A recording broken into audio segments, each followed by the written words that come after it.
Hello बच्चों, कैसे हैं आप लोग। तो ये आपका PT 7 का डिस्कशन बेटे केमिस्ट्री का। तो जिसका सिलेबस था आपका haloalkanes, haloarenes and chemical kinetics. ठीक है, दो ही चैप्टर थे, एक आपका ऑर्गेनिक का और एक आपका फिजिकल केमिस्ट्री। तो चलिए देखते हैं, पेपर शुरू करते हैं बेटे। आई होप अच्छा हुआ आपका पेपर। फर्स्ट क्वेश्चन आपके स्क्रीन पे दिखाई दे रहा है।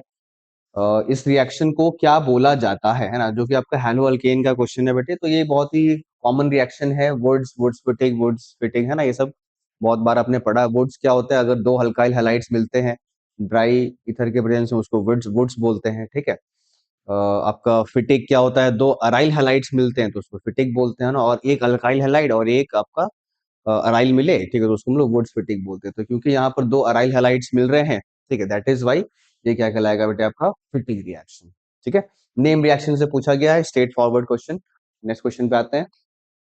52 कह रहा है स्टेटमेंट 1 में स्टेटमेंट टाइप है बेटे, CH3Cl is more reactive then C2H5Cl towards SN2 reaction. ठीक है, देखिए जो SN2 रिएक्शंस होते हैं उसकी जो रेट होती है वो बेसिकली स्टेरिक हिंड्रेंस पे डिपेंड करती है। ओके, स्टेरिक हिंड्रेंस क्या होना चाहिए, कम होना चाहिए। ठीक। तो स्टेरिक हिंड्रेंस कब होगा, जब उसमें जो ग्रुप्स लगे होंगे वो छोटे लगे होंगे, साइज में छोटे होंगे। ठीक है, जैसे देखिए आपका CH3Cl जो है वो साइज में छोटा है एज कम्पेयर टू C2H5, इसीलिए ये वाला स्टेटमेंट करेक्ट है, मोर रिएक्टिव है ना SN2 के लिए। SN1 रिएक्शन में इंटरमीडिएट कार्ब अनायन, ये गलत है बेटे, कार्ब अनायन नहीं होता, कार्बोकटायन होता है। तो इसीलिए पहला स्टेटमेंट करेक्ट है और दूसरा पहला वाला करेक्ट है, दूसरा इनकरेक्ट है। तो वो कौन सा हो जाएगा, 1 इज करेक्ट, 2 इज इनकरेक्ट। हाँ, ये रहा बेटे first option, 52 first option. Okay, चलिए। तो हेलो अल्किन से क्वेश्चन वैसे मोस्टली आपको थ्योरेटिकल और कंसेप्चुअली मिलेंगे, उसमें न्यूमेरिकल नहीं मिलेगा बेटे, तो ये आपका टाइम सेविंग होगा, है ना पेपर। असर्शन में कह रहा है para isomers of dichlorobenzene has higher melting point as compare to their ortho and meta. ठीक है, हाँ, ये बिल्कुल करेक्ट है। बिकॉज जो पैरा आइसोमर्स होते हैं वो कैसे होते हैं बेटे, सिमेट्रिक होते हैं ना, एक Cl ऊपर है दूसरा Cl नीचे है। ठीक है। और मेल्टिंग पॉइंट डिपेंड भी करता है इस पे, सिमेट्रिक नेचर पे, है ना। अगर सिमेट्रिक है मॉलिक्यूल तो उसका मेल्टिंग पॉइंट ज्यादा होगा, तो इसलिए करेक्ट है। It is due to the symmetry of para isomer that fits, बिल्कुल रीजन भी करेक्ट है बेटे। ठीक है, तो फर्स्ट आंसर आपका हो जाएगा, दोनों ही स्टेटमेंट करेक्ट है और रीजन भी करेक्ट है। नेक्स्ट फोर्थ क्वेश्चन पे आते हैं। ये आपका टोल्यूइन की रिएक्शन है, chlorine in presence of FeCl3। ठीक है बेटे।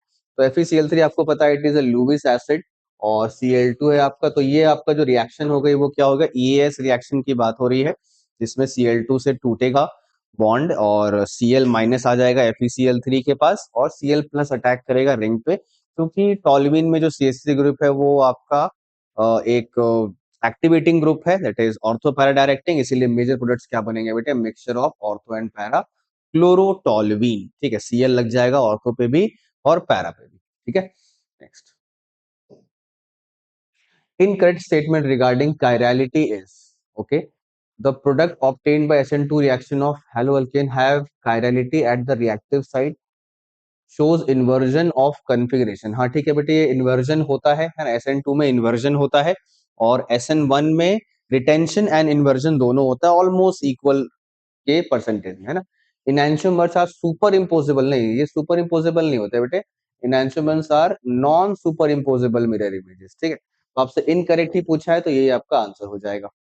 ठीक है। थर्ड ऑप्शन भी पढ़ लेते हैं, रेसिमिक मिक्सचर्स वो जीरो ऑप्टिकल ऑटोटेशन, बिल्कुल करेक्ट है। रेसिमिक मतलब 50-50% डेक्स्ट्रो एंड लीवो, इसलिए zero. SN1 yields 1:1 mixture of both enantiomers. ठीक है, ये भी करेक्ट है बेटे। तो ये आपका आंसर है, इनकरेक्ट पूछा गया इसलिए second answer. Okay, six question, 56 question पे आते हैं। Benzylic and allylic positions are good for nucleophilic substitution. ठीक है, बिल्कुल करेक्ट है बेटा, क्योंकि बेंजाइलिक पोजीशन और अलाइलिक पोजीशन के जो कार्बोकटायंस होते हैं वो काफी ज्यादा स्टेबल होते हैं, है ना? और SN1 रिएक्शन जो है उसकी रेट डिपेंड भी करती है किस पे, कार्बोकटायन की स्टेबिलिटी पे। ठीक है, तो इसीलिए ये बिल्कुल करेक्ट है। Vinylic and aryl halides do not undergo SN1 and SN2। हाँ ठीक है, ये करेक्ट है बेटे। विनाइलिक भी नहीं करता, एलाइलिक भी नहीं करता, क्योंकि Cl, मान लीजिए Cl के एग्जांपल ले रहा हूं मैं, ठीक है, Cl जो है उसका जो लोन पेयर है, ठीक है, वो विनाइलिक में डबल बॉन्ड के साथ रेजोनेंस में होता है ना, और अराइलिक में बेंजीन के साथ रेजोनेंस में होता है। दैट इज वाई C और Cl के बीच में आता है partial double bond characteristic. That is why ये बॉन्ड ब्रेक करना मुश्किल होता है, इसीलिए ना ही SN1 प्रेफर करते हैं ना ही SN2 प्रेफर करते हैं। ठीक है, तो ये रीजन तो करेक्ट है, पर इसका रीजन नहीं है ये। है ना। इसका रीजन तो कार्बोकैटायन की स्टेबिलिटी है, इसलिए आपको ऐसा ऑप्शन ढूंढना है, it is not a correct explanation, है ना। तो ये रहा बेटे सेकंड ऑप्शन, दोनों ही रीजन ट्रू है पर करेक्ट एक्सप्लेनेशन नहीं है। Okay, next. ये किसका एग्जाम्पल है, ये बहुत ऑब्वियस क्वेश्चन है, ये किसका है बेटे, आपका अलाइलिक हलाइड है ये, है ना। अगर यहाँ लगा होता तो विनाइलिक होता, बेंजीन होता, ठीक है, तो बेंजीन पे डायरेक्ट एक्स लगा होता उसको अराइलिक बोलते, बेंजीन पे CH2X होता तो उसको बेंजाइलिक बोलते, ठीक है, इसलिए आपका क्या बेटे अलाइलिक है। Next, given below are the two statements, one is label, अच्छा रीजन आ रहा है बेटे, benzyl halide is an aryl halide, नहीं गलत है बेटे, बेंजाइल हैलाइड तो अलग है, एराइल हैलाइड अलग होता है, यही गलत हो गया, आपका असर्शन ही गलत हो गया। बेंजाइल हैलाइड का मतलब होता है रिंग के ऊपर CH2X, ये बेंजाइल हैलाइड है, ठीक है, और अराइल हैलाइड होता है ये आपका अराइल हैलाइड है, ठीक है, तो अलग अलग चीजें हैं। In benzyl halide hydrogen atom is bonded to an sp3 hybridised carbon and attached to an aromatic ring, ठीक है, ये बिल्कुल करेक्ट है, तो assertion is false, reason is correct, तो third option is the right answer, ठीक है। Ninth question पे आते हैं बेटे, डिक्रीजिंग ऑर्डर ऑफ SN2, अभी मैंने बताया था आपको SN2 जो है उसका लेना देना किससे होता है बेटे, स्टेरिक हिंड्रेंस से, तो आपको ढूंढना है कि कहां पर सबसे ज्यादा लेस बल्की ग्रुप्स लगे, तो देखिए इसमें और इसमें अगर कंपेयर करें बेटे तो ये आपका ज्यादा बल्की है, ठीक है, ये कम बल्की है, तो 1 और 2 में 1 की जो रिएक्टिविटी है वो ज्यादा होगी 2 से। 3 वाला जो है आपका ये विनाइलिक हलाइड है ना, विनाइलिक में अभी अभी मैंने बताया कि इसका जो लोन पेयर है वो रेजोनेंस में इन्वॉल्व होता है, दैट इज वाई यहाँ पर प्रेजेंट होता है बेटे पार्शियल डबल बॉन्ड कैरेक्टरिस्टिक, ठीक है, तो इसीलिए ये ब्रेक नहीं होता और इसलिए इसका रेट सबसे कम हो जाएगा, तो आंसर क्या हो जाएगा बेटे 1, 2 एंड 3, फोर्थ ऑप्शन, ठीक है।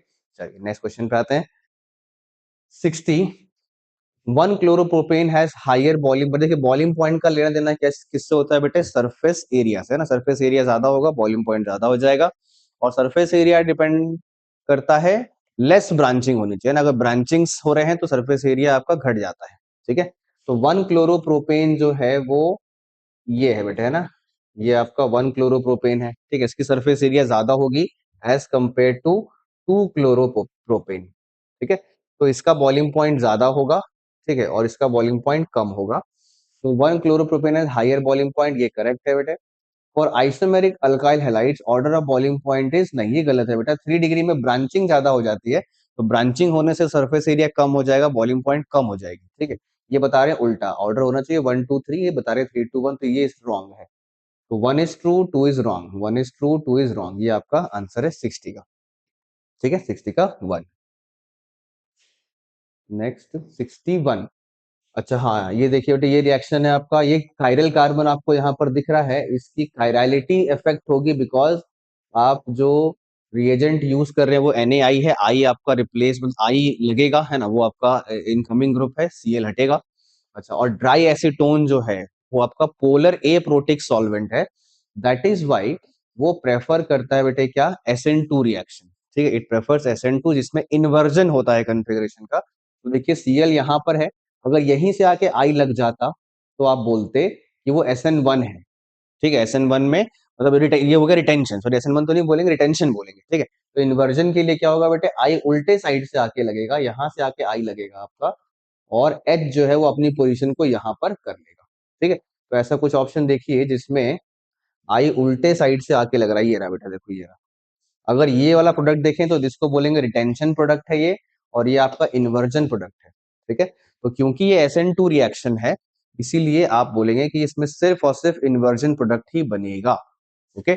और दूसरा तरीका ये है इन्वर्जन को डिटेक्ट करने का, या आप इसकी कन्फिग्रेशन निकाल दीजिए, है ना, RS जो एब्सोल्यूट कन्फिग्रेशन होती है वो भी निकाल सकते हो आप, अगर ये R है तो जो आंसर आना चाहिए वो S आना चाहिए, क्योंकि इन्वर्ट हो गया कन्फिग्रेशन, ठीक है, तो इसीलिए आपको सभी का चेक करना पड़ेगा, इसमें तो छोड़ देंगे आप, है ना, इन सभी का चेक करना पड़ेगा कि इन्वर्टेड किस में है, पर उससे बेहतर आपको ऑप्शन दिख रहा है उल्टा करके ऑलरेडी लगा हुआ है, ठीक है। नेक्स्ट, अल्काइल फ्लोराइड्स जो हैं वो किससे बनते हैं बेटा, ये बहुत ही ऑब्वियस है आंसर, स्वार्ट्ज रिएक्शन जो है वो होती है, ठीक है, अल्काइल फ्लोराइड बनाने के लिए, ठीक है, उसमें हम लोग AgF का यूज करते हैं, ठीक है, और जिससे कि आपका फ्लोरीन जाके वहां पर लगता है उसमें अल्केन्स में, ठीक है, नेम रिएक्शन है, बहुत ही ऑब्वियस है, NCERT में दे रखा है। 63, ठीक छूटा क्या नहीं, ठीक 63, polarity of carbon halogen bond of alkyl halide is responsible for their nucleophilic substitution elimination in their reaction with the metal atom। हाँ ठीक है, बिल्कुल सही बेटे। जो कार्बन हैलोजन बॉन्ड है वो आपका C और X ऐसा है ना, इसके ऊपर आता है पार्शियल निगेटिव और इस पे क्या आता है बेटे, पार्शियल पॉजिटिव। ओके, तो ये जो पार्शियल नेगेटिव और पार्शियल पॉजिटिव है यही रिस्पॉन्सिबल होता है इसकी रिएक्टिविटी को एक्सप्लेन करने के लिए। ठीक है, बिल्कुल करेक्ट है। Aryl halides are more reactive than alkyl halides, नहीं गलत है, क्योंकि अराइल हैलाइड्स में आते हैं बेटे double bond characteristic benzene ring के साथ। ठीक है, तो इसलिए ये रॉन्ग है और ये करेक्ट है।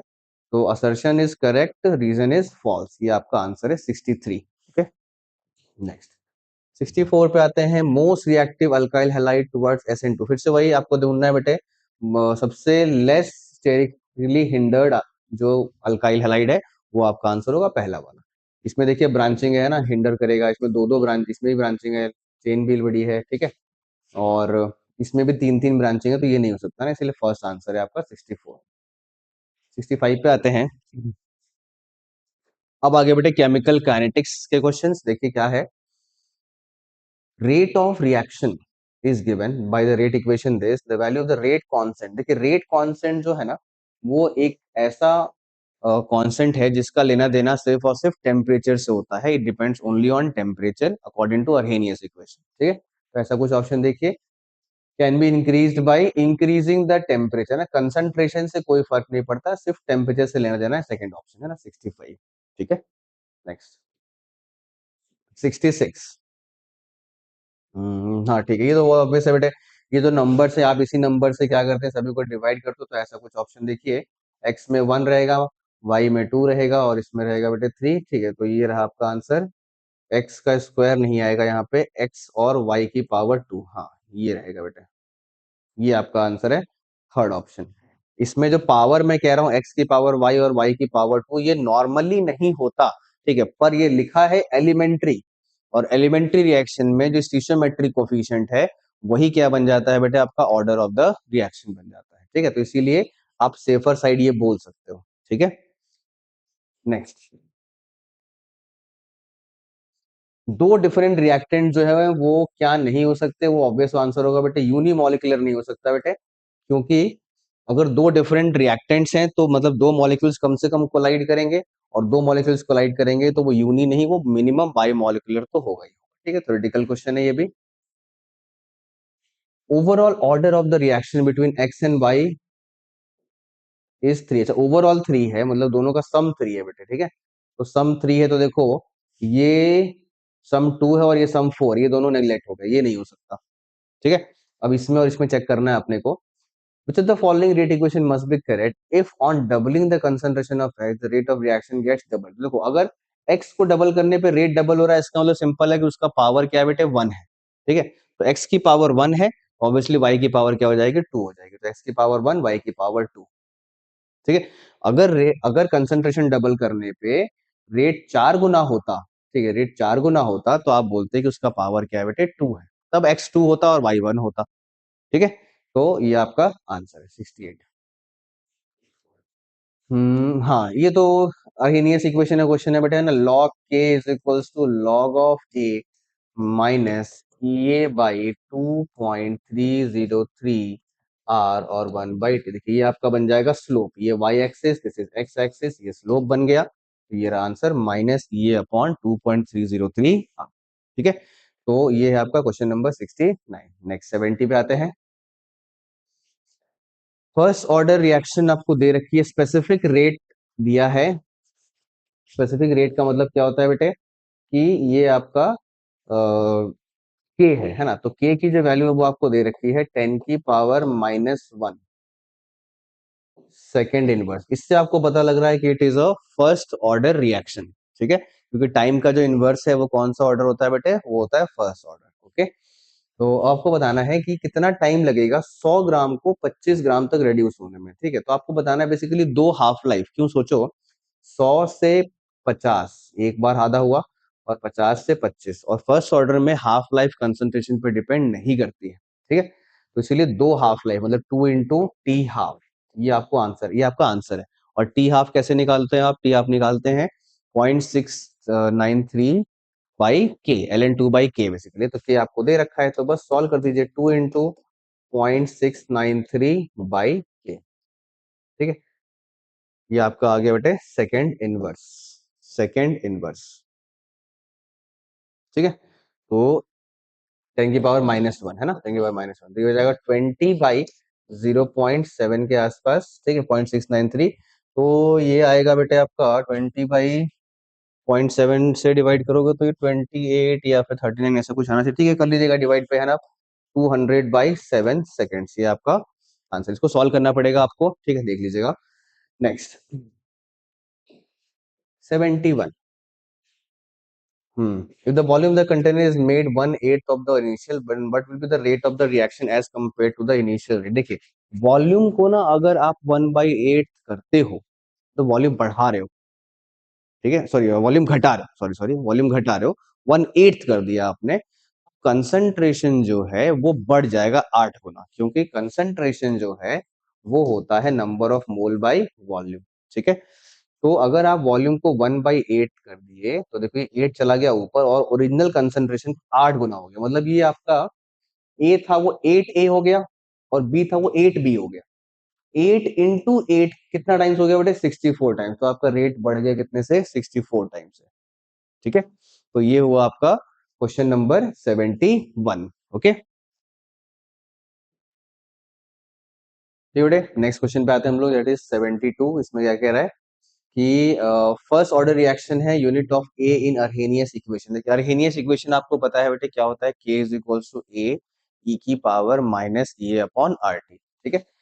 तो आपसे पूछ रहा है कि k की क्या यूनिट होगी, ए की क्या यूनिट होगी जब वो ऑर्डर फर्स्ट है। तो समझो ये ना एक यूनिटलेस क्वांटिटी है, बिकॉज ये जो नंबर था ये क्या था, this was fraction of molecules crossing both the barriers, ठीक है, ये आपका यूनिटलेस है, ठीक है।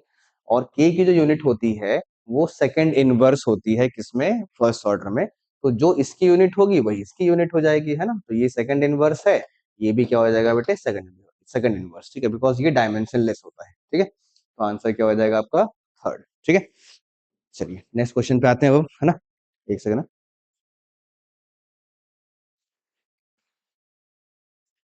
73, rate of reaction triples when its temperature changes from this to this, activation energy of such a reaction will be। देखिए ये भी आपका अर्हेनियस इक्वेशन का ही क्वेश्चन है बेटे, पर ये दो डिफरेंट टेम्परेचर्स पे अप्लाइड है, जिसका फॉर्मूला कुछ ऐसा होता था, log of A2/K1 is equals to EA/2.303 R 1/T1 minus 1/T2। Data सारा पुट करना होगा बेटे, सॉल्व करना होगा, ठीक है। थोड़ा सा इसमें कैलकुलेशन आ गया है, अभी तक जो है कैलकुलेशन वाइज सबसे बड़ा है ये, ठीक। तो रेट ऑफ रिएक्शन ट्रिपल हो रहा है टेम्परेचर चेंज होने से। तो देखिए K2 जो है वो आपका K1 का 3 टाइम्स है, तो मतलब ये log 3 हो जाएगा पूरा पूरा, जिसकी वैल्यू आपको दे रखी है 0.48, ये आप रख देंगे 0.48, ठीक है। ये आपको निकालना ही है ना, अच्छा नीचे दिख रहा है स्क्रीन पे, यहाँ लिख देता हूँ, है ना, 0.48 इज इक्वल्स टू, ये आपको निकालना है, ठीक है। और 2.303 आर आप रखोगे बेटे क्या, 2, है ना, और बाई क्या बेटे 1000, 2/1000। 1000 क्यों कर रहा हूँ, बिकॉज आपको किलो कैलोरी में आंसर देना, ऑप्शन देखिए किलो कैलोरीज में, इसलिए 2/1000, ओके। और यहाँ पर है आपका 1/300 माइनस 1/310, इसको सॉल्व भी करना पड़ेगा बेटे, there is no shortcut, multiply divide आपको करना पड़ेगा, ठीक है। चलिए नेक्स्ट क्वेश्चन पे आते हैं। कह रहा है कोई रिएक्शन है, रेट कांस्टेंट इतना है, ये रेट कांस्टेंट देख के आपको पता लग रहा होगा ये जीरो ऑर्डर की रिएक्शन है बेटे, ना, मोलैरिटी और minute inverse. If 70% is completed in 50 minutes, then what percent of reactant will be left unreacted after 100 minutes? अच्छा, तो 75% हो गया 50 मिनट में। तो देखते हैं भाई कैसे करेंगे बेटा, आइए देखते हैं। जो फर्स्ट ऑर्डर की इक्वेशन, सॉरी जीरो ऑर्डर की जो इक्वेशन होती है वो होती है AT is equal to A not minus K into T, ठीक है। अच्छा, आपको चाहिए कि कितना बचा हुआ है, ठीक है। तो पहले आपको दे रहा है कि 75% कंप्लीट हो गया 50 मिनट में। 75% कंप्लीट होने का मतलब कितना है बेटे कि 25% बचा हुआ है, तो 80 हो जाएगा आपका क्या A0/4, और ये हो जाएगा A0 माइनस के है 1.5 और इंटू टी है आपका कितना टाइम 50 मिनट्स।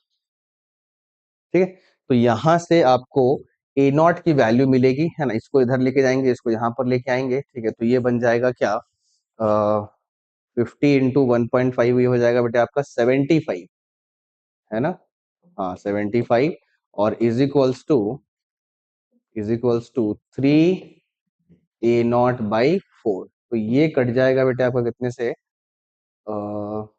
25, ओहो 25, और A0 की जो वैल्यू है वो हो जाती है 100। A0 100 हो गया। बस आपको ये बताना है कि अब 100 मिनट्स में कितना होगा, तो आइए निकालते हैं, फिर से एक बार लगाएंगे इक्वेशन। 80 इज इक्वल्स टू क्या हो जाएगा A0 इज 100 है ना, और माइनस के की वैल्यू कितनी है 1.5, और टी जो है वो कितना है 100 है। अच्छा, तो देखिए 80 की वैल्यू क्या आ गई बेटे नेगेटिव है ना, 100 माइनस 150 नेगेटिव। 80 नेगेटिव होने का मतलब क्या है यहाँ पे कि पहले ही खत्म हो चुका है ना। जो जो आपका कंसंट्रेशन ऑफ ए है वो 100 मिनट तक पहुंच ही नहीं रहा, वो पहले ही खत्म हो चुका है, 100 मिनट के पहले ही खत्म हो चुका है वो। ठीक है, तो इसका मतलब जो बचा हुआ कंसंट्रेशन है वो क्या होगा बेटे जीरो होगा। जब निगेटिव आ गया इसका मीनिंग क्या है कि वो चीज बची ही नहीं है ना। वो आपको अगर निकालना है कि कितने टाइम पे खत्म हुआ, तो आप 80 को जीरो पुट कर दो, ठीक है, और इसको के रहने दो और इसको टी मान लो। ठीक है, तो वो टाइम आ जाएगा कि कितने टाइम में वो खत्म हुआ, और वो टाइम जो आएगा ना वो 100 मिनट से क्या आएगा कम आएगा। ठीक है, तो मान लीजिए जस्ट फॉर अज्यूमिंग कि अगर वो 80 मिनट्स आता है, for just for example 80 minutes के बाद तो कंसंट्रेशन 90 पे भी जीरो होगा, 100 पे भी जीरो होगा, 110 मिनट पे भी जीरो होगा, बिकॉज वो तो चेंज करेगा नहीं। ठीक है, तो इसीलिए कंसंट्रेशन जो है 100 मिनट्स पे क्या है जीरो है। ठीक है, चलिए ये एक बढ़िया थोड़ा सा कंसेप्चुअल है, पर इसमें कम है क्या चीज कैलकुलेशन की। ठीक है, next, the following are correct. अच्छा, इसमें लगेगा टाइम आपको बेटे है ना, क्योंकि ये आइए देखते हैं। Time required for 99.9% completion is 5 times. इसमें हर एक ऑप्शन चेक ही करना पड़ेगा। 75% for a first order reaction. देखिए 99.9% का जो टाइमिंग है ना, वो हमने पढ़ा है कि that is the 10 times of what, 10 times of half life. ठीक है, ये शायद आपने रिजल्ट आपको याद भी होगा कि टी 99.9%, पर ये सिर्फ उसके लिए होता है फर्स्ट ऑर्डर के लिए। 99.9% जो है वो it is 10 times of T 50%। ठीक है, अच्छा, लेकिन ये कह रहे हैं 75% की बात करें। 75% अगर कंप्लीट हो गया तो बचा कितना बेटे 25%। 25% का मतलब क्या है, 25% का मतलब है कि दो बार हाफ हुआ। कितनी बार, दो बार ही हाफ हुआ। तो अगर दो बार हाफ हुआ तो इसका मतलब क्या है कि 75% जो होगा it will be twice of T 50%। Twice of T 50%। ठीक है, 100 से 50 और 50 से 25, इसीलिए दो हाफ लाइफ, 2 × T 50%। ओके, अब क्या करना है आपको, इन दोनों इक्वेशंस को डिवाइड कर देना। तो देखिए ये और ये कट जाएगा। ठीक है, ये बाई ये जो है ना, ये बाई ये जो है ये आपका हो जाएगा 10/2, दैट इज 5। ठीक है, तो ये बिल्कुल करेक्ट है, 5 टाइम्स ही है बेटे ये, है ना। ऐसे ही करके आपको सारे ऑप्शंस को चेक करना होगा बेटे, और ऑर्डर का भी ध्यान रखना होगा। जैसे मान लीजिए 99% वाले में आपको निकालना ही पड़ेगा, कौन से फॉर्मूले से आप निकालोगे। ठीक है, एक मैं आपको निकाल के बता रहा हूँ, बाकी आप निकालिएगा फिर। ठीक है, जो 99% कंप्लीशन है उसके लिए क्या फॉर्मूला लगा दीजिए आप, लॉग ऑफ, क्या होता है formula, it is log of 80। ठीक है, log of A0/80 is equals to KT/2.303। ठीक है, तो A0 को आपने ऊपर रहने दिया और 99% कंप्लीट है, तो वो हो गया क्या 1% रिमेनिंग, 80 इज रिमेनिंग कंसंट्रेशन, तो 1% ऑफ A0। ठीक है, 1% ऑफ A0, तो 1% का मतलब हो गया 1/100 और इंटू A0। ठीक है, तो 100 चला जाएगा ऊपर और A0 रहेगा आपका क्या बेटे नीचे, इज इक्वल्स टू के इंटू टी बाई 2.303। ठीक है, तो यहां से आपका 99% का टाइम आया। ओके, ये टी, ठीक, फिर वही आप काम करोगे किसके लिए बेटे, 90% के लिए, और फिर दोनों को डिवाइड करोगे और कंपेयर करोगे। तो यही आपको सभी में करना है, थोड़ा सा टाइम टेकिंग तो ये है, ठीक है। तो इसमें आप क्या कर सकते हो, बी वाला वैसे आप चेक नहीं करते चलता, क्योंकि बी वाला सभी में है, तो आप इसको स्किप कर सकते थे, ठीक है। तो आपको सी और डी को चेक करना पड़ेगा, ठीक है, सी और डी को, ठीक है। तो करना वैसे ही करेगा बेटे, है ना, इसको आप आगे करेंगे, ठीक है। नेक्स्ट 76 पे आते हैं। ये रिएक्शन है rate of decomposition of A. Rate of decomposition of A आपको ये दे रखा है। तो देखिए रेट ऑफ डिकम्पोजिशन जो है उसको कैसे रिलेट करेंगे रेट ऑफ रिएक्शन थे, तो इसका रेट ऑफ रिएक्शन कैसे लिखा जाएगा बच्चे, -1/2 dA/dt is equals to 1/1 dB/dt is equals to 1/3 dC/dt, है ना, is equals to rate constant को हम लोग ओवरऑल रिएक्शन का जो रेट कांस्टेंट उसको के मान रहे हैं, तो के इंटू कंसंट्रेशन ऑफ ए की पावर 2, ठीक है, कंसंट्रेशन ऑफ ए की पावर 2, ठीक है। अच्छा अब क्या करना है, अब आपको लिखना है सभी के लिए स्पेसिफिकली अलग अलग, है ना। तो -dA/dt जो है वो आपका क्या बन जाएगा बेटे, 2k इंटू ए की पावर 2, ठीक है, मतलब 2 को यहाँ पर लेके आ गए, तो 2k इंटू ए की पावर 2, ये जो 2k है ना, यही आपका क्या है, k1, ठीक है। तो लिख दिया मैंने, पहला रिलेशन क्या आ गया, यहाँ पे लिख देता हूँ 2k is equals to k1, ठीक है, 2k is equals to k1। वैसे ही आप बोल सकते हैं कि k जो है वही क्या है बेटे आपका k2 भी है, बिकॉज यहाँ पर कोफिशिएंट 1 है, ठीक है, 1 को वहां लेके जाएंगे उससे कोई फर्क नहीं पड़ेगा। तो k इज इक्वल्स टू बन जाएगा बच्चे क्या, k2, ठीक है। और फिर 3 जो है उसको यहाँ पर जब लेके आओगे तो वो बनेगा 3k, है ना, और 3k किसके इक्वल है, k3 के। तो 3k इज इक्वल्स टू क्या है, k3। अब आपको k1 k2 और k3 में रिलेशन बनाना है, तो क्या करेंगे आप, जो लेफ्ट साइड है ना उन सभी को k बना लो। तो पहले बीच वाला ऑलरेडी k है, पहले वाले में k कैसे बनाएंगे, आप डिवाइड करेंगे दोनों तरफ 2 से, तो वो बन जाएगा k1/2। दूसरा वाला पहले से ही k है, और तीसरे वाले के लिए आपको यहाँ भी 3 से और यहाँ भी 3 से डिवाइड करना पड़ेगा, तो लेफ्ट में सारे k बन जाएंगे, और सब k हैं इसीलिए ये सब आपस में क्या हो गया बेटे, इक्वल हो गया, तो आंसर क्या बन गया आपका 4, ठीक है। तो ये भी एक काफी ज्यादा रिपीटेटिव क्वेश्चन है, मतलब ऐसा नहीं है कि कुछ आउट ऑफ द बॉक्स पूछ दिया है, ये काफी बार आपको केमिकल काइनेटिक्स के अंदर मिलता है क्वेश्चन ऐसा, ठीक है। चलिए नेक्स्ट क्वेश्चन पे आते हैं। 77, ये भी एनसीईआरटी के ही टाइप क्वेश्चन है बेटे, जिसमें कि आपको हर एक स्पेसिफिक चीज के रिस्पेक्ट में रेट को कैलकुलेट करना होता है। तो आइए देखते हैं, ए के रिस्पेक्ट में पहले देखते हैं बेटे, तो क्या करना पड़ेगा, देखो ए का कंसंट्रेशन कांस्टेंट, बी का कांस्टेंट, सी का बढ़ रहा है, लेकिन रेट पे फर्क नहीं पड़ रहा है पहले और दूसरे एक्सपेरिमेंट में। इसका मतलब सी के रिस्पेक्ट में पावर क्या होगी बेटे, 0, क्योंकि जिसके कंसंट्रेशन बढ़ने घटने से रेट पे फर्क ही ना पड़े, वो सिर्फ और सिर्फ किसमें हो सकता है, 0 ऑर्डर में हो सकता है, ठीक है।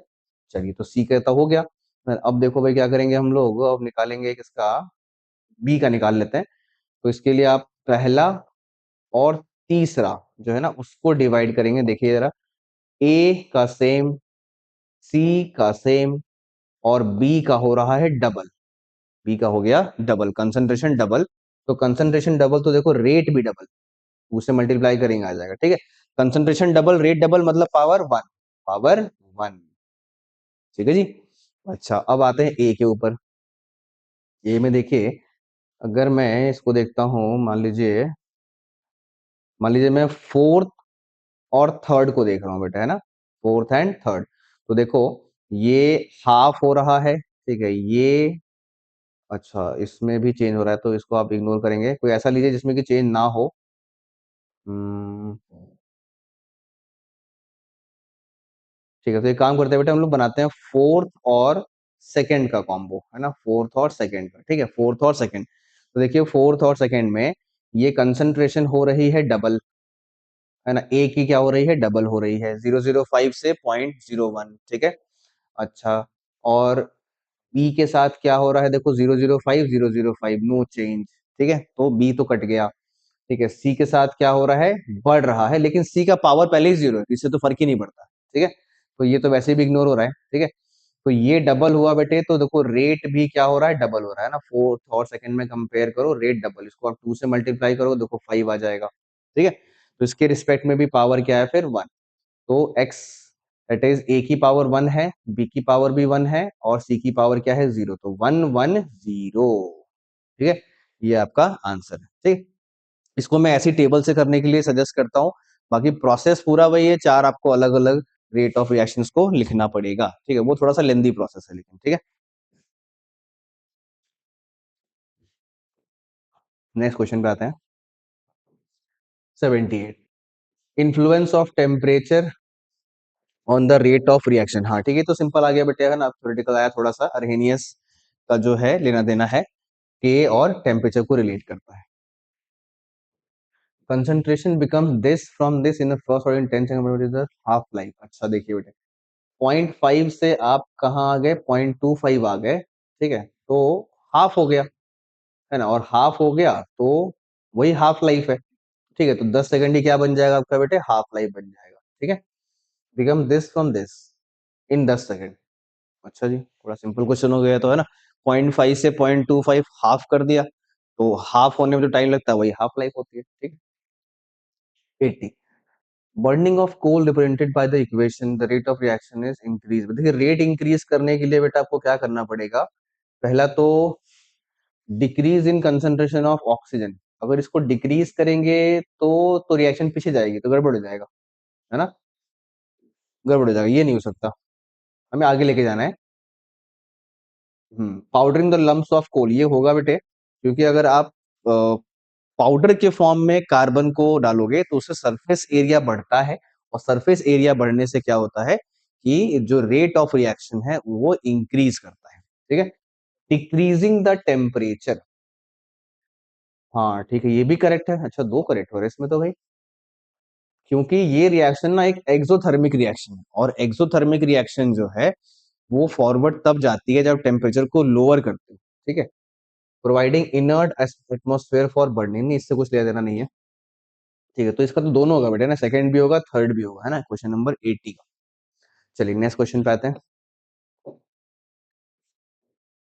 कौन सा रॉन्ग है for first order reaction, wrong कौन सा। अच्छा देखिए, रॉन्ग के लिए आपको देखना पड़ेगा बेटे, 2.303 जो है ना, वो आपका ऊपर नहीं आता, वो मतलब ऊपर आता है, नीचे नहीं आता वो, है ना, तो ये वाला रॉन्ग है बेटे आपका, है ना, ये रॉन्ग है। 2.303 हमेशा लॉग के ऊपर ही आना चाहिए। ठीक है, ये गड़बड़ है। ठीक है, बाकी तो सही है ना, ये सही है। ये माइनस लगा के सही किया उन्होंने, मतलब ये वाला टर्म को उल्टा किया, लॉग वाला टर्म को उल्टा कर दिया, उससे सही हो जाएगा ये। और ये तो होता ही है फर्स्ट ऑर्डर ना, के इंटू ए की पावर में 1। नेक्स्ट 82 पे आते हैं। हाँ, ये जो है आपका बेटे रेट ऑफ अपीयरेंस और डिसअपीयरेंस का रिलेशन है बेसिकली, ना, कि N2H2 और NH3 का जो अपीयरेंस है, डिसअपीयरेंसेस है, वो कैसे रिलेट होते हैं। तो देखिए NH3 और H2 के बारे में पूछा गया है, तो क्या करेंगे आप, -1/3 dH2/dt is equals to 1/2 dNH3/dt। बस खेल खत्म, ये चीज आपको दे रखी है ना, 3 को यहाँ लेके आइए, ये पूछा है आपसे -dH2/dt, तो 3/2 टाइम्स ऑफ दिस, तो ये आंसर हो जाएगा आपका ये। ठीक है, 82। नेक्स्ट, अभी तक देखें तो बेटे न्यूमेरिकल, जो एक्सट्रीम न्यूमेरिकल है, जो डेप्थ में पूछा गया है, वो एक या दो ही मिला है ना, तो वो जो बहुत सारे मिले थे ना परसेंटेजेस वाले, है ना, वो मिला है, और एक आपका एक्टिवेशन एनर्जी वाला मिला है। ठीक है, तो केमिकल काइनेटिक्स होते हुए भी कई सारे आपको डेप्थ वाले न्यूमेरिकल नहीं पूछे गए हैं, जो कि काफी अच्छी बात है, नीट लेवल के क्वेश्चंस काफी अच्छे इसमें पूछे हैं। ठीक है, नेक्स्ट क्वेश्चन पे आते हैं। Correct statements regarding catalyst. बिल्कुल करेक्ट है बेटे, कैटलिस्ट का स्मॉलर अमाउंट जो है वो काफी होता है रिएक्शन को इनिशिएट करने के लिए। आप बायोलॉजी में भी पढ़ते हैं कि बहुत कम अमाउंट ऑफ एंजाइम्स जो है वो चाहिए होता है रिएक्शन को कैटलाइज करने के लिए। ठीक है, कैटलिस्ट ऑल्टर गिव्स एनर्जी, गलत है ये। कैटलिस्ट किसी भी thermodynamic parameter, delta G, delta H, delta S, किसी को भी इफेक्ट नहीं करता। साथ साथ में इक्विलिब्रियम कांस्टेंट के सी के पी, इसको इसके ऊपर भी ये कोई इफेक्ट नहीं डालता है। ठीक है, catalyses forward as well as backward to the same extent. हाँ ठीक है, बिल्कुल करेक्ट है बेटे। तो सेकंड आंसर आपका हो जाएगा ना कि ये फॉरवर्ड को भी उतने ही कैटलाइज करता है जितना बैकवर्ड को करता है। Time required to achieve equilibrium को ये कम कर देता है। ठीक है। 34 84 given below are two statements, one is label, अच्छा ठीक है, with increase in temperature rate of reaction increases, correct है बेटे, है ना, टेम्परेचर बढ़ने से रेट बढ़ेगा। ठीक है, जिस भी डायरेक्शन में वो एंडोथर्मिक होगा उस डायरेक्शन में रेट बढ़ जाता है। With increase in temperature, the molecules of the having energy greater than the activation energy decreases. नहीं, गलत है बेटे, है ना। टेम्परेचर बढ़ने के साथ एक्टिवेशन एनर्जी पोजेस करने वाले जो मॉलिक्यूल है या फिर उससे ज्यादा पोजेस करने वाले जो मॉलिक्यूल है वो बढ़ जाते हैं। ठीक है, तो इसीलिए गलत है ये। A is correct, R is not correct. ठीक है, next 85 number of collisions per second per unit volume. ये तो सिंपल है बेटा, कोलिजन फ्रीक्वेंसी जिसको हम लोग जेड से डिनोट करते थे, कितने कोलिजन्स हो रहे हैं एक यूनिट टाइम में और एक यूनिट वॉल्यूम में, उसी को बोलते हैं कोलिजन फ्रीक्वेंसी। ठीक, सेकंड सेक्शन पे आते हैं बेटे, अब सेक्शन नंबर बी स्टार्ट हो रहा है। इसमें पूछ रहा है कि क्या प्रोडक्ट बनेगा, तो देखिए बेटा ये आपका टर्शरी अल्काइल हैलाइड है और ये आपका एक स्ट्रॉन्ग बेस है। तो अगर 3 डिग्री अल्काइल हैलाइड हो, स्ट्रॉन्ग बेस हो, तो सब्स्टिट्यूशन की जगह एलिमिनेशन फेवर होता है। ठीक है, तो Cl और एक जगह से H निकल जाएगा और ये आपका प्रोडक्ट बच जाएगा। ठीक है, नेक्स्ट कौन सा इनकरेक्ट है, SN1 is accelerated in polar protic solvent, ये करेक्ट है बेटा। SN2 transition state is formed, बिल्कुल करेक्ट है। Complete retention in configuration takes place in, ये गलत है, इसलिए आपका ये आंसर बन जाएगा। कंप्लीट रिटेंशन नहीं होता। ठीक है, 50% रिटेंशन एंड 50% इन्वर्जन। ठीक है, ये तो करेक्ट है, इन्वर्जन वाला है ना। Next 88 consider the following reactions, आइए देखते हैं बेटे क्या है इसमें। अल्काइल हैलाइड है, AgNO2 भेजा गया है और KCN भेजा गया है। अच्छा देखो इसमें क्या होता है ना बेटे, AgNO2 जो है क्योंकि वो एक कोवेलेंट कंपाउंड है। अच्छा यहाँ पर ये नहीं था बेटे, ये Br है यहाँ पे। तो होता क्या है कि AgNO2 में जो नाइट्रोजन है ना वो अटैक करता है, वो अटैक करता है इसके ऊपर, है ना, जहां पर बॉन्ड आपका ब्रेक होता है, Br माइनस हो रहा है। ठीक है, और क्या हो रहा है बेटे, प्लस, सॉरी इस पे अटैक करेगा, ये माइनस है ना, ये प्लस है।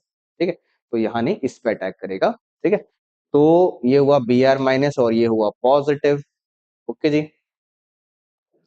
अब ऐसा क्यों होता है, फिर यहाँ से क्यों नहीं अटैक होता, बिकॉज ये कोवेलेंट है नेचर में, इसीलिए पहले अटैक होता है, उसके बाद ये बॉन्ड टूटता है आपका। ठीक है, ऑक्सीजन और किसका, सिल्वर का, तो इससे क्या आपका नाइट्रोजन से अटैचमेंट होता है ना, नाइट्रोजन से अटैचमेंट होता है। और यही चीज अगर यहाँ पर AgNO2 की जगह NaNO2 होता तो वो आयनिक होता है नेचर में, तो पहले बॉन्ड टूट जाता, पहले बॉन्ड ब्रेक कर जाता, और O माइनस जो है ना, ये जो आपका बॉन्ड ब्रेक कर जाता है Na होता, तो यहाँ पर O माइनस, जो O माइनस अटैक करता है यहाँ पर। ठीक है, तो फिर वो ONO से जुड़ता। ठीक है, ONO से, तो जहां पर कोवेलेंट है वहां पर N से जुड़ रहा है और जहां पर आयनिक है वहां पर O से जुड़ रहा है। ठीक है, तो इसीलिए ये आपका NO2 हो गया। अब KCN देखिए, KCN क्या है बेटे, KCN आयनिक है, K प्लस और Cn माइनस। ठीक है, तो इसमें जुड़ेगा C से। ठीक है, और यही चीज अगर ये कोवेलेंट होता, AgCN होता, तो N से जुड़ता, आइसोसाइनाइड बनता। ठीक है, तो क्या हो जाएगा बेटे, ये आंसर है ना। अगर ये यहाँ पर भी AgCN होता तो पहले N अटैक करता और फिर वो बॉन्ड ब्रेक होता, तो साइनाइड नहीं आइसोसाइनाइड बनता। ठीक है, पर अभी आयनिक है इसलिए साइनाइड बन रहा है। Next 89 can not be prepared by Sandmeyer reaction. हाँ, सैंडमेयर से क्या नहीं बन सकता बेटे, बड़ा ऑब्वियस है ये। फिनॉल जो है वो हम लोग सैंडमेयर से नहीं बनाते हैं, सैंडमेयर में आपको क्यूप्रस के क्लोराइड्स को यूज करना होता है डाइजोनियम सॉल्ट के साथ। ठीक है, तो क्लोरो के लिए, क्लोरोबेंजीन के लिए ये यूज करते हैं आप, है ना, Cu2Br2 क्यूप्रस ब्रोमाइड यूज करते हैं, और बेंजोनाइट्राइल के लिए आप CuCN यूज करते हो। ठीक है, तो ये आपका 89, फिनॉल नहीं बनाते हम लोग, सैंडमेयर से नहीं बनाते हम लोग, डाइजोनियम से बना सकते हैं पर सैंडमेयर का उसमें कोई रोल नहीं होता है। ठीक है, चलिए नेक्स्ट क्वेश्चन पे आता है।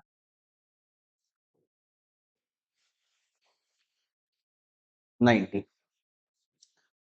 अच्छा इनमें से not be replace by amino, अच्छा किस में रिप्लेस नहीं होगा बेटा, ये देखते हैं। इसमें हो जाएगा, इसमें भी हो जाएगा, इसमें नहीं होगा, again same reason, aryl halide है ये, यहाँ पर आएगा बेटे डबल बॉन्ड, है ना, और ये इसको ब्रेक नहीं होने देगा। ठीक है, बाकी सब में हो जाएगा, तो क्या आंसर हो जाएगा बेटे, थर्ड वाला, है ना, डबल बॉन्ड कैरेक्टरिस्टिक आ गया तो ब्रेक नहीं हो पाएगा।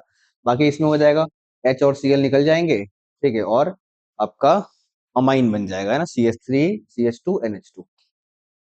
नेक्स्ट, अगेन काइनेटिक्स आ गया बेटे, इसमें देखिए क्या कह रहा है, volume the container is increase 2 times. देखिए अगर अगेन वॉल्यूम इंक्रीज कर गया बेटे, सेम टाइप का क्वेश्चन है, वॉल्यूम इंक्रीज कर गया 2 टाइम्स तो कंसंट्रेशन डिक्रीज करेगा 2 टाइम्स, ठीक है। तो कंसंट्रेशन जो है वो पहले H2 थी, अब वो H2/2 हो जाएगी, है ना, अब वो I2/2 हो जाएगा, ठीक है। तो ऑब्वियसली 2 और 2 दोनों मिला के क्या हो जाएगा बेटे, 4।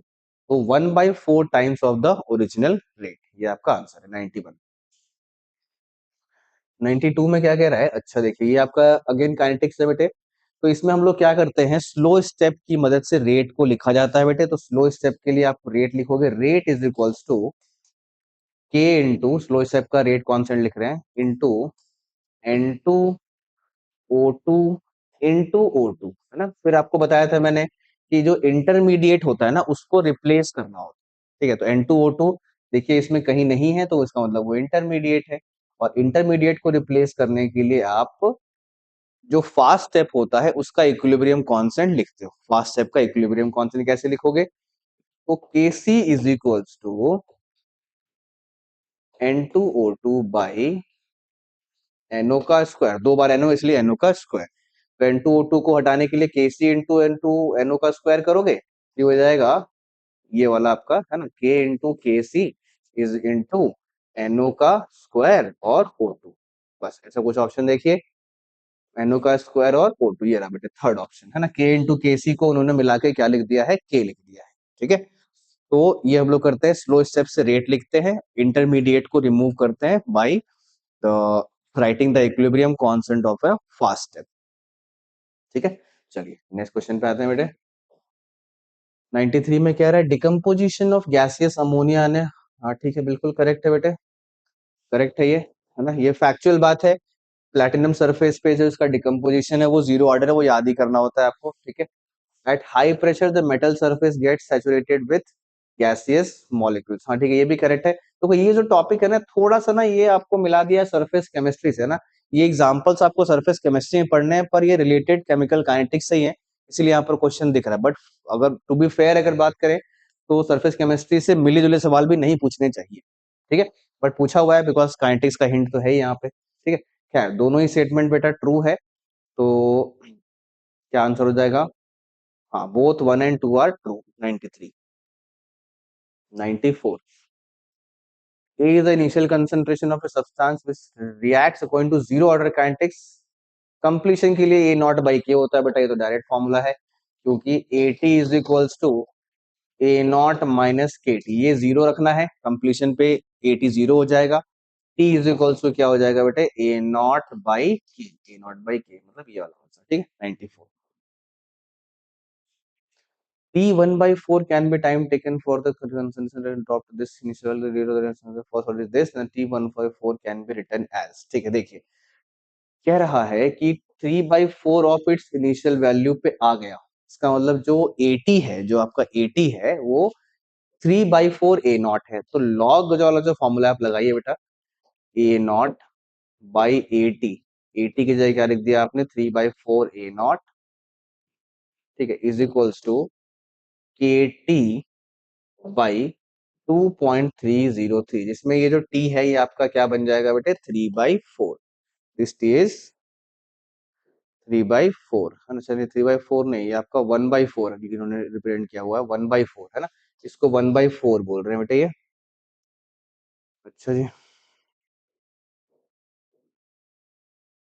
ठीक है चलिए कोई बात नहीं, ये और ये कट जाएगा, लॉग हो जाएगा 4/3, log 4 minus log 3 into 2.303 by के इज इक्वल्स टू T1/4, ये हो जाएगा बेटे, बस ये आंसर है, ठीक है। देख लीजिए एक बार, लॉग 4 चला गया ऊपर, 3 आ गया नीचे, 4 की वैल्यू होती है 0.6, 3 की वैल्यू होती है 0.47, ठीक है। उसको मल्टीप्लाई करना है 2.303 से, के से डिवाइड करना है, ठीक है, जहां तक मुझे याद आ रहा है शायद इसका आंसर आपका ये है, ठीक है। पर एक बार आप कैलकुलेट कर लीजिएगा, ठीक है, मैंने बोर्ड पे फाइनल स्टेप छोड़ा हुआ है, ठीक है। नेक्स्ट स्टेप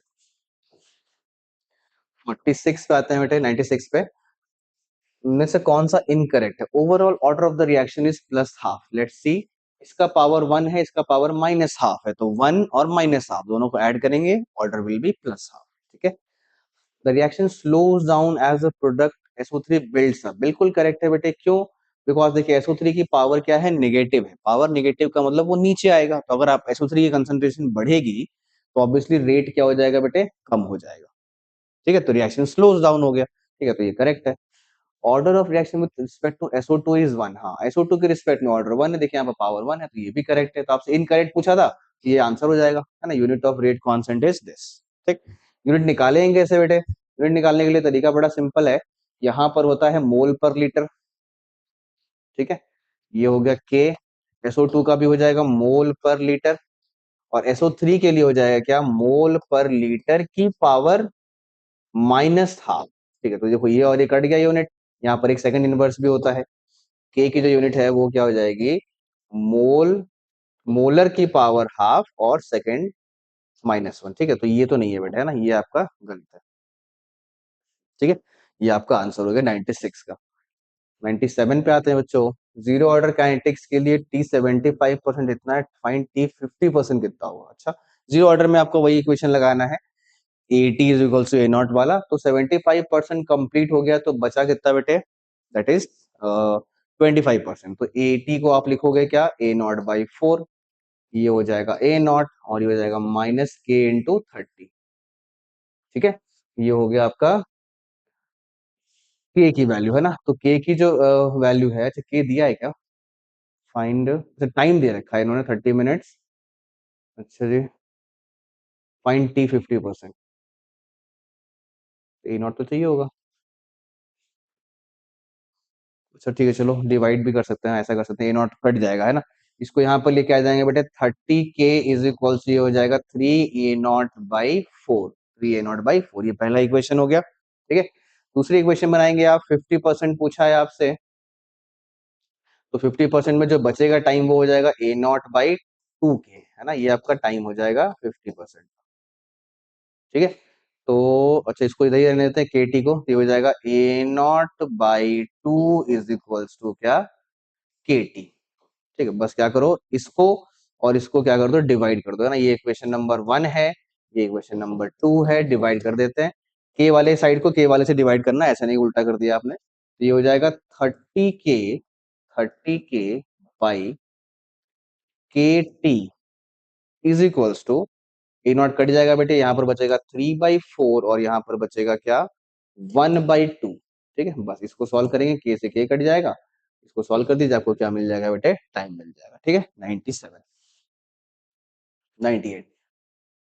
अच्छा, thermal decomposition of HI on gold surface. अच्छा, ये सब तो आपने पढ़ा नहीं है, क्योंकि ये अगेन ये सरफेस केमिस्ट्री से ही रिलेटेड है बेटे थोड़ा बहुत। तो ये होता है zero order inversion of cane sugar, ये आपने पढ़ा हुआ, this is pseudo first order reaction. वो कहाँ है, ये रहा स्यूडो फर्स्ट ऑर्डर रिएक्शन। ठीक है, हाइड्रोजनेशन ऑफ इथीन, ये शायद आपने ऑर्गेनिक में पढ़ा होगा।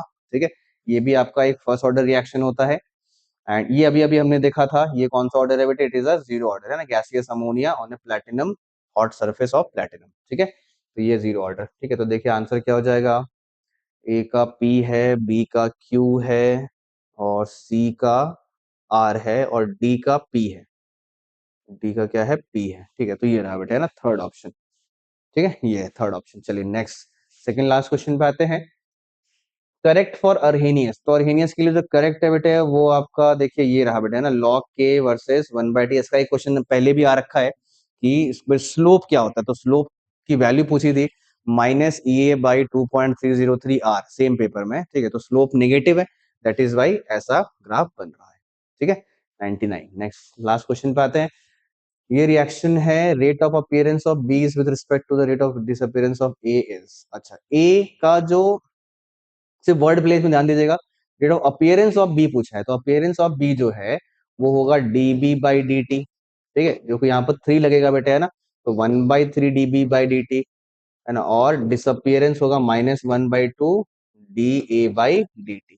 तो आपसे ये पूछा है, तो आप 3 को यहाँ लेके जाओगे तो ये हो जाएगा 3/2 times of rate of disappearance of A. ठीक है, तो rate of appearance of B is 3/2 times of rate of appearance, rate of disappearance of A. ठीक है, बस इसी के साथ आपका PT7 का जो केमिस्ट्री का डिस्कशन है बेटे वो भी कंप्लीट हुआ। ठीक है, न्यूमेरिकल्स जो है वो एक्सट्रीम जो काफी कैलकुलेशंस वाले हैं वो काफी कम है। ठीक है, थोड़े से सरफेस केमिस्ट्री से मिला के क्वेश्चन आया है। ठीक है, तो वो थोड़ा सा प्रॉब्लमेटिक हो सकता था।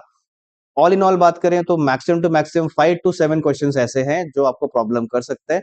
बाकी अगर आपने बेसिक्स को काफी अच्छे से कमांड किया है तो ये पेपर काफी डुएबल है और काफी कम टाइम में डुएबल है। हमने डिस्कशन भी ऑलमोस्ट हमने 1 आवर के अंदर अंदर कंप्लीट किया है। ठीक है, तो चलिए सभी को रिजल्ट के लिए best of luck. Okay, thank you.